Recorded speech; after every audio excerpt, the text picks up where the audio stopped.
নমস্কাৰ বন্ধু বান্ধৱীসকল, আজি আমি ADRE 2.0 মেথছৰ কিছুমান প্ৰব্লেম ছল্ভ কৰিবলৈ লৈছোঁ। যিহেতু আমাৰ মেথছৰ প্ৰব্লেমখিনি বহুত ইম্পৰ্টেণ্ট হয়, কিয়নো এইবাৰ 2024 যিকেইটা এক্সাম হ'ল, ধৰি লোৱা higher secondary level, graduation level আৰু ড্ৰাইভাৰৰ, গোটেইকেইটাতে মেথছবোৰ কমন বুলিয়ে ক'ব পাৰি। গোটেইকেইটা চিমিলাৰেই হয়। গ্ৰেজুৱেশ্যন লেভেলটো অকণমান হাই বুলি ধৰিব পৰা যায়, কিন্তু তথাপি গোটেইকেইটা চিমিলাৰে। আপুনি কনচেপ্টবোৰ বুজি পালে ইজিলি কৰিব পাৰিব। সেইবাবে এই সলিউশ্যনখিনি গেট 4 এক্সামৰ কাৰণে বহুত ইম্পৰ্টেণ্ট হয়। গতিকে আপোনালোকে এবাৰ চাই ল'ব। যিহেতু যিমানখিনি পাৰোঁ বুজাবলৈ চেষ্টা কৰি, যদি ভুল ভ্ৰান্তি হয় ক্ষমা কৰিব। এতিয়া আমি এই অংকটো শ্বুট কৰিম।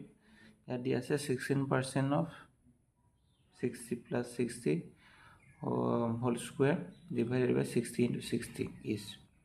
গতিকে আমি এইটো কৰিম। 60% দিছে of 60 + 60 whole square divide by 60 × 60। এইটো আমি দেখিছোঁ যে a + a whole square a × a বুলি আছে। গতিকে আমি চাব পাৰোঁ এইটো টুৱাইছ a পাতিব পাৰোঁ স্কুৱেৰ, আৰু এইটো a × a মানে a স্কুৱেৰ। টুৱাইছ এটো যদি আমি স্কুৱেৰ কৰোঁ তেন্তে 4a² হ'ব, আৰু a স্কুৱেৰ যদি কাটা যায় ওলাব আমাৰ 4। গতিকে একে সূত্ৰতে আমি এইটোও কৰিব পাৰোঁ। 2 × 16, দুটা 16 আছে, গতিকে হোল স্কুৱেৰ। 16 × 16 মানে 16 স্কুৱেৰ। আৰু এইটো আমি যদি কৰি দিওঁ 2 × 2 4 × 16 স্কুৱেৰ। 2 স্কুৱেৰ বুলি পাতিব পাৰি, আমি এনেকৈ কৰি দিছোঁ। আৰু ইয়াত আছে 16 স্কুৱেৰ। 16 স্কুৱেৰ 16 কাটন গ'লে থাকিব 4। গতিকে আমি ইয়াৰ মানটো পাম 4।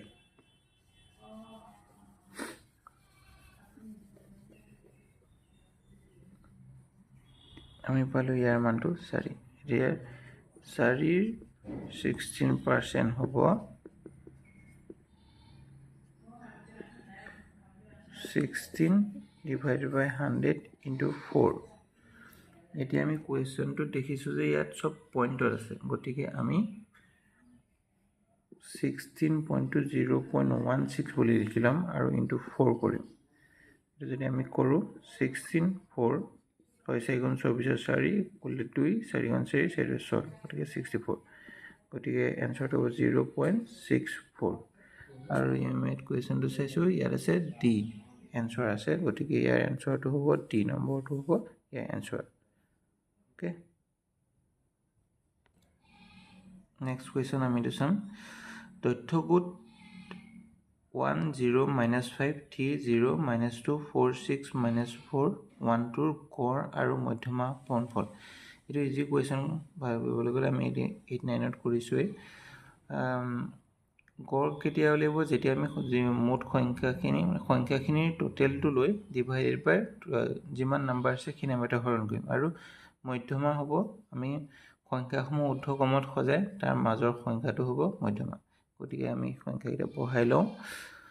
1 0 -5 3 0 -2 4 6 -4 1 2 আছে। গতিকে আমি এইখিনি ঊৰ্ধ্বক্ৰমত বহাই লওঁ। প্ৰথমতে ঊৰ্ধ্বক্ৰমত বহাই লওঁ। -5 কাটি দিলে মানে আপুনি চাবৰ কাৰণে সুবিধা হয়। -4 -4 -2 -1 নাই, 0 আছে দুটা, 0 দুটা, 1 আছে দুটা, 1 দুটা, 2 আছে এটা, 2 3 আছে এটা, 3 4 আছে 4 6 আছে। আমি ঊৰ্ধ্বক্ৰমত বহাই দিলোঁ। সংখ্যা এতিয়া কিমান পাম? 1 2 3 4 5 6 7 8 9 10 11 11টা। গতিকে 5টা মাজত আছে 1। আমি মধ্যমা পাই গ'লোঁ। মধ্যমা 1 মধ্যমা হ'ল। আমাক এতিয়া লাগে গড় মান লাগে আমাক এতিয়া। গড় মান লাগিব, টোটেলটো হ'ব। ইয়াৰ টোটেলটো -5 -4 -2 0 0 টো 0 হৈ থাকিব। গতিকে +1 +1 +2 +3 +4 +6 সংখ্যা আছিলে 11টা, গতিকে 11। माइनस 5 আছে 9 9 11 माइनस 11 1 2 3 4 4 3 7 7 11 11 6 प्लस 17 divided by 11 গতিকে এইটো হ'ব 11 মাইনাস সরি প্লাস এইটো প্লাস 6 11 লগালগ কৰিবলৈ গ'লে দিগদাৰ হয় সেইকাৰণে আপোনালোকে ভালকৈ চাইচিতি কৰিব অংকটো ভুল হ'লে ভুল হৈ যাব ইয়াত আমি এনসাৰ পাম received 90 rupees on Google Pay for business ইয়াত আমি এনসাৰ পাম সি নম্বৰটো গতিকে এনসাৰ হ'ব সি নম্বৰটো এবাৰ চাম টু কুৱেশ্যন দুটা দ্বৈত পদ্ধতিৰ সংখ্যা 101 আৰু 10ৰ পূৰ্ণফল দ্বৈত পদ্ধতি প্ৰকাশ কৰিলে হ'ব দ্বৈত পদ্ধতিৰ পূৰ্ণফল বুলি ক'লে একেই চিম্পলি নৰ্মেল যেনেকৈ আমি 100 আৰু 101 আৰু 10 পূৰণ কৰিম সেই একজেক্ট একেই টাইপৰ হ'ব যদি আমি কৰিব চাওঁ ধৰি লওক 101 আৰু 10 পূৰ্ণফল একেই হ'ব 0 0 0 হ'ব মানে যদি আমি কৰিবলৈ যাওঁ 1 1 1 হ'ব 0 0 0 হ'ব 1 1 1 হ'ব 1010 1010 কুৱেশ্যনৰ এনসাৰ আছে বিটো গতিকে এইটো হ'ব বি হ'ব এনসাৰটো এতিয়া আমি এইটো কুৱেশ্যন কৰিম কোনো 9টা পৰ্যবেক্ষণৰ গড় মান 9 আৰু প্ৰথম 5টাৰ গড় মান 10 আৰু শেষৰ 5টাৰ গড় মান 8 পৰ্যবেক্ষণৰ পঞ্চম পৰ্যবেক্ষণৰ মান কি আছিল ইয়াত গতিকে প্ৰথম 5টাৰ মান দিছে আৰু শেষৰ 5টা দিছে গতিকে 10টা সংখ্যা নিচিনা কৰিছে কিন্তু ইয়াত মানে 9টা সংখ্যাহে আছে মাজৰ 5 নম্বৰ সংখ্যাটো দুবাৰ গণনা কৰা হৈছে চাই লওক আপুনি আমি যেহেতু জানো গড় মান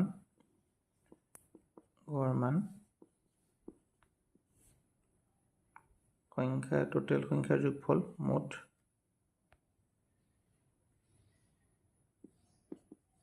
সংখ্যাৰ যোগফল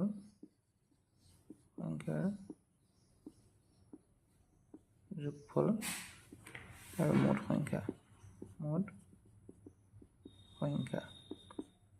গতিকে ইয়াত আমাক দিয়া আছে গড় মান দিয়া আছে 9 আৰু মুঠ সংখ্যাটো নাই দিয়া আমি ধৰিলোঁ x বুলি ধৰিলোঁ মুঠ সংখ্যাৰ যোগফলটো আমি x বুলি ধৰি লৈছোঁ মুঠ সংখ্যাটো দিয়া আছে 9 গতিকে x ৰ মান হ'ব 9 into 9 is equal 81 হ'ব এটোৰ আমি 81 পালো নেক্সট আকৌ এটা দিয়া আছে 5টাৰ গড় মান তো 5টাৰ গড় মানটো দিয়া আছে হেটোৰ x ভ্যালু হ'ব x5 বুলি লিখি দিছো ইনি 5টা সংখ্যা গড় মান 10 গতিকে হ'ব 50 আৰু নেক্সট x5 হ'ব 5 into 8 is equal 40 আছে গতিকে আমি টোটেল ইয়া পালো 90 যেহেতু মুঠ 9টাৰ সংখ্যাৰ যোগফল হ'ব 81 আৰু ইয়াত 5টা পাঁচটাকে দুবাৰ 10টা হোৱা আদি হ'ল সেই 10টা সংখ্যাৰ যোগফল হ'ব 90 গতিকে এটা সংখ্যা দুবাৰ হৈছে ধৰি লওক আমি এনেই দেখাই দিছোঁ কেনেকুৱা বস্তু হ'ব এইটো এটা দুটা তিনিটা চাৰিটা পাঁচটা এই পাঁচটাৰ দিছে 50 আকৌ দিছে এটা দুটা তিনিটা চাৰিটা পাঁচটা এই পাঁচটাৰ দিছে 40 কিন্তু আমাৰ পাছে 9টাহে এটা দুটা তিনিটা চাৰিটা পাঁচটা 6 7 8 9 এই সংখ্যাটো দুবাৰ একেটা সংখ্যাকে দুবাৰ যোগ কৰিছে ইয়াত মানে দুবাৰ ইয়াতো ধৰিছে এবাৰ ইয়াতো ধৰিছে এবাৰ গতিকে এই সংখ্যাটো এক্সট্ৰা এবাৰ যোগ কৰা হৈছে গতিকে দুবাৰ আছে গতিকে আমি 9 বাৰ কৰোঁতে যেতিয়া আমি 81 পাইছোঁ নেক্সট 5টা পাছকে কৰোঁতে পাইছোঁ 90 গতিকে ইহঁতৰ যিটো ডিফাৰেঞ্চ হ'ব 9 সেই সংখ্যাটো মানে ইয়াৰ দুবাৰ ধৰাৰ বাবে 9 পোৱা গৈছে আপোনালোকে ধৰিব পাৰিছেনে বাৰু যেতিয়া 5টা সংখ্যাৰ লসাগু ল'লে লসাগু নহয় গড় মান ল'লে 50 আৰু এই 5 পিনৰ পৰা 5টা সংখ্যা ল'লে 40 ইয়াৰ অৰ্থ 5টা 5টা 10টা হয় গতে হ'ল, কিন্তু 10টা সংখ্যা নহয়, আমি পাইছোঁ 9টা সংখ্যা। গতিকে এটা সংখ্যাক দুবাৰ ধৰা হৈছে, প্ৰথমবাৰটো লোৱা হৈছে, নেক্সট বাৰটো লোৱা হৈছে। গতিকে দুবাৰ লোৱা সংখ্যাটো এবাৰ, যিহেতু সংখ্যাটো প্ৰথমবাৰ 9টা সংখ্যা বুলি যোগ কৰিলে এবাৰ থাকিব, কিন্তু যদি 10টা সংখ্যা হিচাপে ধৰা হয় তেন্তে দুবাৰ থাকিব। গতিকে আমি এবাৰ মাইনাছ কৰিব লাগিব। গতিকে 9টা সংখ্যাত পাইছিলোঁ 81, আৰু নেক্সট বাৰত যদি দুইটা 10টা সংখ্যা হিচাপে লোৱা হয়, মানে 5 নম্বৰ সংখ্যাটো দুবাৰ ধৰা হয়, তেনেহ'লে হ'ব 90। গতিকে তাৰ মাইনাছটো হ'ব 9, আৰু আমি কুৱেশ্যনৰ এনচাৰত 9টো পাম 5 নম্বৰ সংখ্যাটো, চিটো হ'ব 9। গতিকে আমাৰ এনচাৰ হ'ব চি।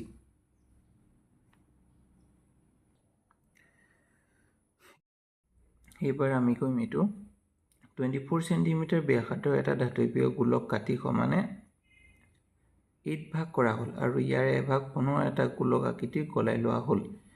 নতুন গোলকটোৰ ব্যাসাৰ্ধ হ'ব, নতুন গোলকটোৰ ব্যাসাৰ্ধ লাগিব 24 চেণ্টিমিটাৰ, ডাঙৰ গোলকটো 24 চেণ্টিমিটাৰ। প্ৰথমতে আমি ইয়াত মনত ৰাখিব লাগিব গোলকৰ ভলিউমৰ সূত্ৰটো 4/3 পাই r কিউব। এইটো একদম আমাৰ ইম্পৰ্টেণ্ট হ'ব এইটো কৰিবৰ বাবে। গতিকে আমি ডাঙৰ গোলক এটা দিছে, ডাঙৰ গোলক, আৰু গোলকটোৰ 8 ভাগ কৰিব দিছে, আৰু ইয়াৰ এভাগ ল'ব দিছে, যি ভাগৰ পৰা সৰু গোলক এটা হ'ব। গতিকে আমি ভাবোঁ ডাঙৰ গোলকটোৰ ভলিউম যদি লওঁ, ডাঙৰ গোলকৰ ভলিউম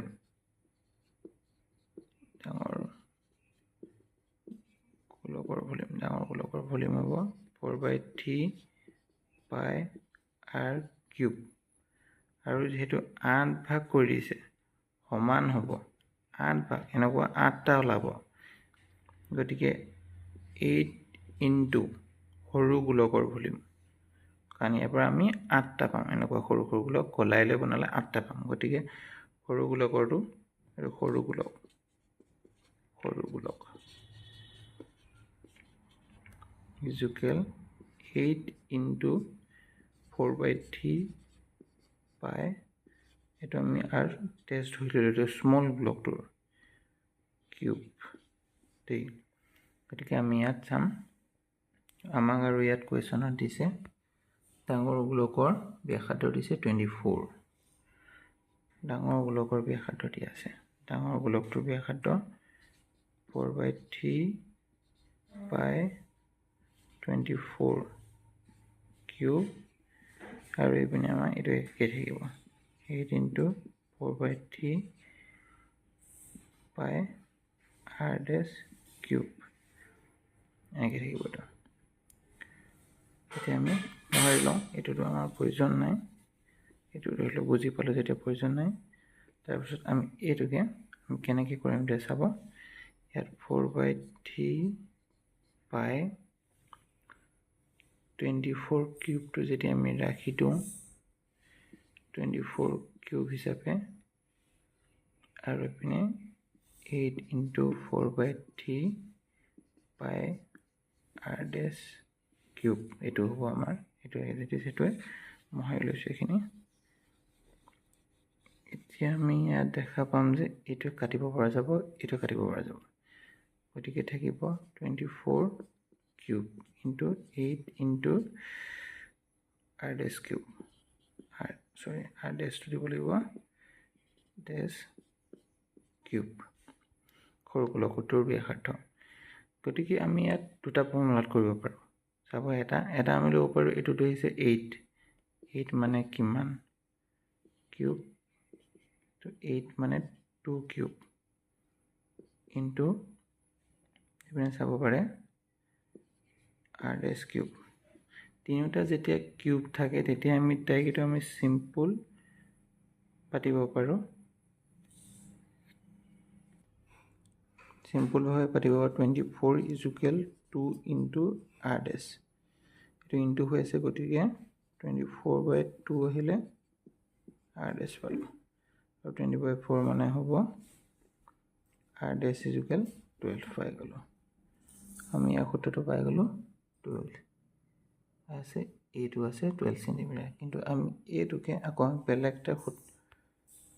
বেলেগ এটা ফৰ্মটো কৰিব পাৰোঁ, যদি ধৰি লওক এইটো নিমিলে, আমি কৰিব পাৰোঁ 24টো আমি পাতি ল'লোঁ 24 × 24 × 24 সৰি এইটো যেতিয়া এনেকৈ ধৰি লওক নকৰোঁ মানে ধৰি লওক এতিয়া আমি কৰিলোঁ 24 × 24 × 24 8 × r³ এইটো এই চাইডে লৈ আহিলোঁ নেক্সট পাৰ্ট ধৰি লওক এইটো এই চাইডে লৈ আহিলোঁ এনেকৈ কৰি দিব পৰা যায় বাৰু এইটোৱে ধৰি লওক ইয়াত কাটি দিলোঁ 3 বাৰ হৈ গ'ল না এইটো আমি ফৰ্মুলাত ভাঙিব পাৰোঁ 3 × 24 মানে 3 × 8 24 মানে 3 × 8 equal to r³ ইয়াত দেখিছে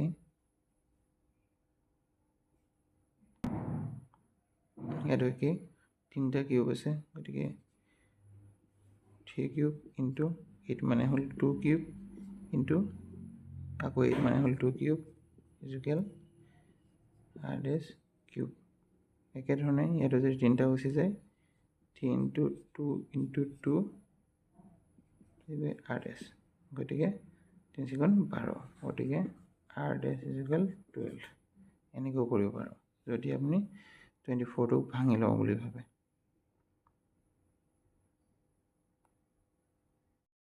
ভিডিঅ'টো চোৱাৰ বাবে ধন্যবাদ আৰু এনেকুৱা ভিডিঅ' পাই থাকিবৰ বাবে আমাৰ চেনেলটো ছাবস্ক্ৰাইব কৰি ল'ব পাৰিলে বন্ধু বান্ধৱীক শ্বেয়াৰ কৰিব লাইক কৰিব আৰু কমেণ্ট কৰিব কেনেকুৱা পালে যদি কিবা ভুল হৈছে তাকো জনাব যাতে নেক্সট বাৰ আমি শুধৰাব পাৰোঁ থেংক ইউ